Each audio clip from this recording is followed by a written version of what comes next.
अस्सलाम वालेकुम नाजरीन, मैं हूं ज़रीना नजफ़ और आप देख रहे हैं DNN न्यूज़। इस वक्त हम मौजूद हैं मौला अली मुश्किल कुशा अली की बेटी के हरम मुबारक पे और हमारे साथ कुछ मोमन मौजूद है जो जंग की सूरत हाल बनी हुई है और क्या कहना चाह रहे हैं हमारे मोमन जी। हमारे साथ मौजूद है मौला के मानने वाले, हम उनसे पूछते हैं कि मुहिब्बे वतन मुसलमान वो क्या कहना चाह रहे हैं मुनाफिकों के बारे में।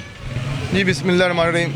हम पाकिस्तानी फ़ौज के साथ हैं और हम इंडिया के बरखिलाफ़ इंडिया की ईंट के साथ ईंट बजा देंगे। इंडिया ने जो रात के टाइम हमारे ऊपर हमला करता है और हमारी मस्जिदें शहीद की हैं, मैं हमारी फ़ौज के साथ खड़े हैं, आर्मी के पाक आर्मी के साथ। पाक आर्मी को चाहिए कि उनको मुँह तोड़ जवाब दे। जी हमारे साथ मौजूद है, वो कह रहे हैं कि हमें मुंह तोड़ जवाब देना चाहिए। हम पाकिस्तान अफवाज के बिल्कुल साथ हैं। पाकिस्तान जिंदाबाद। जी हमारे साथ एक बच्चा मौजूद है और इनके जज्बात हैं वो देख के मैं चाह रही हूँ मैं अपने नाजरीन को भी सुनाऊँ कि हमले के हवाले से क्या कहना चाह रहे हैं। जी ये इंडिया ने जो हमला करा है ये गलत करा। इन्होंने ना जो व्हाइट झंडे लगाए हैं ना, इनसे अगर हम पूछेंगे ना कि व्हाइट झंडे क्यों लड़ाए हैं, जंग पहले हमें बम मारे हैं इन्होंने, फिर अब इनसे हम पूछेंगे ना कि आपने क्यों हमें बम मारे हैं और क्यों झंडा लड़ाया साथ ही व्हाइट, तो इन्होंने कहना जी हमारी वो निककर वहाँ पे उड़ के चली गई थी। इनकी ये आगे से सवाल होंगे कि हमने तो यूँ नहीं करा, हालांकि भी फिर रात को इन्होंने हमला कर देंगे। अल्लाह ना करे तो मैं चाहता हूँ लड़ाई ना हो, पर ये इंडिया वाले गलत है। मुझे मोदी अंकल को रुक जाना चाहिए है। जी इंडिया वाले बिल्कुल गलत है। देखते रहिए कैमरामैन अदनान हाशमी के साथ ज़रीना नजफ़, DNN न्यूज़।